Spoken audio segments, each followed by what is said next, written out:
मैं देवों के देव महादेव के चरणों पर प्रणाम करती हूँ। मैं गौरी पार्वती मैया भवानी के चरणों पर प्रणाम करती हूँ।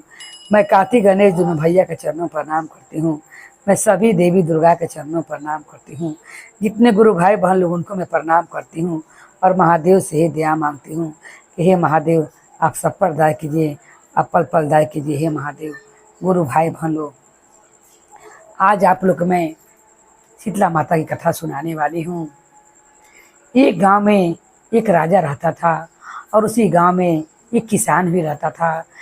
किसान के लड़का के माता दुर्गा भर देह निकल जाती हैं। वो किसान बहुत नियम धर्म से पालन करता है, ना छौंकता है, ना बघाड़ता है, ना अपने बेटे को गर्म खाना देता है और मैया को शीतल चीज से नमक से खद्दे हाथ को पोंछता है।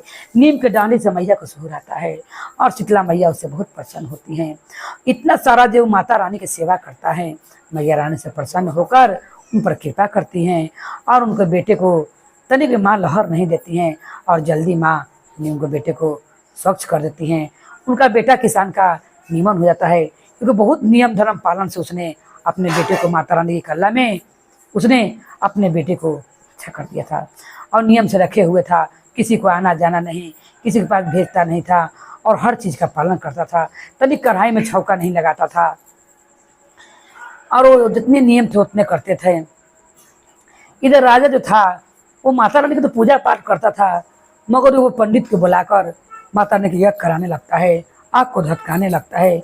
जिससे उनका बेटा को देह में गर्मी होता है, राजकुमार के अनेक प्रकार के व्यंजन बनाने लगता है और वो माता रानी कहला में पूरी छानता है और अपना बेटा को जो जो खाने के लिए मांगता है वो देता है। वो सब खैला से माता रानी और क्रोध हो जाती हैं। कढ़ाई चढ़ा कर मार छौकता बघाड़ता है, उसमें अनेक प्रकार को सामान बनाता है और अपने बेटे को खाता है, खिलाता है। क्योंकि राजा का बेटा था गुरु भाई बहन लोग, उसको तो जो हुक्म करता था लोग को बनाना के देना ही था। ऐसे करते करते उनका बेटा का माता रानी पूरा भर दे एकदम बड़का बड़का फुंसी निकल जाती हैं। बहुत लहर होने लगता है शीतला माँ की कल्ला से। अब राजा सोचता है कि मैंने इतना यज्ञ कराया, इतना पूजा पाठ कराया और फिर भी मेरा बेटा निमन नहीं हो रहा है, ऐसा मैंने क्या कर दिया है। राजा सारा काम उल्टा कर रहा था गुरु भाई बहन लोग। वो जैसे पर किसान शांति पूर्वक से माता रानी के जितना शांति से बनाया था उतने सारा उल्टा काम कर रहा था। छौंकना, बघाड़ना, पूड़ी छानना, हलवा बनाना, सब चीज़ खाना खिलाना और आग घर में धधकाना। इस लहर से बेटा दम बेचैन था। मंत्री को भेजता है कि जाके पता करके आओ कि कैसे माता रानी मेरा बेटा को देह में से शांत होगी और डॉक्टर हकीम से भी दिखाता है, दवा भी चलाते रहता है। एक दिन जब उनका मंत्री जाता है उसे मालूम चलता है किसी गांव में किसान का जो लड़का था उसका भी माता रानी शीतला निकली हुई थी, मगर उसे तो बहुत जल्दी अच्छी हो गई। तब राजा बहुत चिंता में पड़ता है, कहता है कि हे मैया मैंने से क्या गलती कर दिया कि जिस कारण आपने इतना चंडी रूप ले लिया है और मेरे बेटे को देह में बड़े बड़े फोड़े हो गए हैं। मुझ तो मैंने जाने में अपना सब अच्छे किया था, जो जो मांगा बेटा वो दिया है। माँ मुझे बताइए मैं इससे क्या गलती हो गया। शीतला माँ करुणा भाई देखें कि अपना गलती पर इसको अफसोस है। कहा जाता है कि अगर लोग गलती कर कर क्षमा मांग ले उस समय माता रानी क्षमा कर देती है, और लोग गलती भी करे और अभिमान भी उसे क्षमा नहीं मिलता है कोई बात में।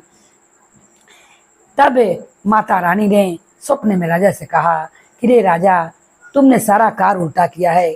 तूने कढ़ाई चढ़ाकर छौका बघाड़ा है, उसके बाद से तुमने अनेक प्रकार के व्यंजन बनाया है, पूरी छाना है। मुझे निकलने के बाद कोई कढ़ाई नहीं चढ़ाता है जब तक वो पानी नहीं छान लेते हैं, मेरा पूजा पाठ नहीं कर लेते हैं। जब तक मैं मरक नहीं जाती हूँ, अपने धाम पर वापस चली नहीं जाती हूँ, तब तक कोई भी अपने घर में सब चीज़ बनाता है। मगर तुमने सारा काम किया, राजा होने का तुम्हें अभिमान था, इसीलिए मैंने चंडी रूप धर लिया और तुम्हारे बेटे को इतने बड़े बड़े फोके झलके निकल गए हैं जो डॉक्टर की भी दवा से नहीं जा रहे हैं।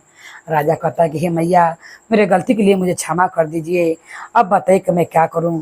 माता ने स्वप्न में कहा कि कल से तुम पानी छान दो और तुम सब चीज़ बना दो। तुम 5 दिन चाहे 2.5 दिन तक बना दो, कुछ भी नहीं खाना, छान पका के नहीं खाना और छौंकना नहीं, सादा खाना खाना। बेटे को देह को नीम के डौंगी से उसको हिलाना, से साबुन मलमल के मत नहवाना, अपने भी साबुन नहीं लगाना। सब माता ने समझा दिया और राजा ने उसी तरह के कार्य करने शुरू किए। उसने 5 दिन तक बना दिया और जिस तरह माता रानी जो इतनी विशाल विशाल चंडी के रूप ले थी उनका बेटा को देह में इतना लहर था राजकुमार को, सब माता रानी धीरे धीरे मरक गई और माता रानी अपने धाम पर वापस चली गई। राजा का बेटा एकदम कंचन अच्छा हो जाता है।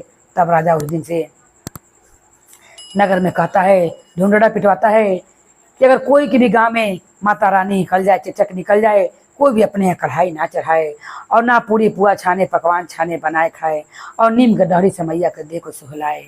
जो चचक निकलते हैं और वो हर चीज़ का पालन करे, तब माता रानी खुशीपूर्वक अपने धाम को लौट जाएंगी। नहीं तो जिनको देह में निकलेंगी वो लहर से बहुत बेचैन हो जाएगा।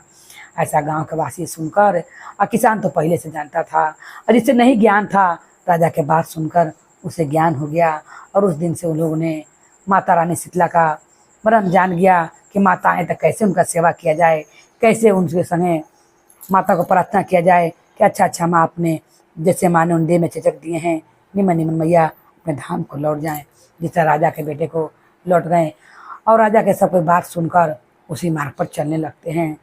और अब राजा कभी भी कोई चीज़, जब भी गांव में भी किसी को चेचक निकलता तो राजा होकर बरा देता कि नहीं मेरे प्रजा में निकला हुआ है तो 5 दिन में नहीं ये खाऊंगा तो क्या हो जाएगा। राजा भी सादा भोजन करता गुरु भाई बहन लोग, और कुछ छानता बनाता नहीं। तो मैया ने जिस तरह शीतला मैया ने राजा के बेटा पर कृपा किया और उनको दुख को दूर कर दिया, माता ठंडा गई। हे मैया रानी, हे माता शीतला, सबके बालक पर वैसे कृपा कीजिएगा और सब पर दया बना कर रखिएगा। बोलिए शेरावाली मैया भवानी की जय, भैरव भैया की जय, हर हर महादेव की जय।